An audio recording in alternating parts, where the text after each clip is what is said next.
పాత బట్టలు దానవీయలేం, పాత పేపర్లు దానవీయలేం, పాత వస్తువులు కూడా అమ్మేయడమే. అదే అమ్మేయాలా? అందులో ఏమొస్తుందమ్మా?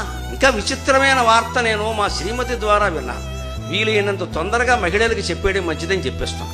జుట్టు రాలిపోతుంటే ఆవిడైనా వేలికి చుట్టి తెలిసిపోయింది, నేను చెప్పకలా.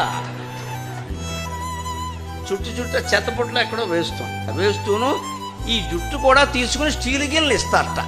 అయ్య బాబో, ఇది వేదం కంటే గొప్ప మాట అన్నాను. నీకెలా తెలిసిందన్న? ఎవరో యూట్యూబ్లో పెట్టారండి. యూట్యూబ్లో ఇటువంటి దరిద్రపు విషయాలా? ఇది కూడా అమ్మేయాలా? రాలిపోయిన జుట్టు అంటే ఎంత పిసినుగొట్టుల్లో వ్యవహరిస్తున్నామండి మనం. అంతగా చుట్టుకునేవాడు వస్తే ఇచ్చేయండి దానం. తిరుపతిలో వదిలేయట్లేదా? అది కూడా అమ్మేసుకుని ఓ స్టీల్ చెప్ప కొనుక్కొని అందులో కాఫీ తాగాల. ఉన్న 100 కోట్లు ఏమయ్యాయి? పిల్లలేమో జబ్బులు చచ్చిపోతున్నారు. ఇక్కడ ఇంట్లో అందరికీ అనారోగ్యాలేనా? మనం ఇవి అమ్మేసుకోవాలా? ఎక్కడా ఔదార్యం లేకపోతే ఎందుకండి వినడం ప్రవచన?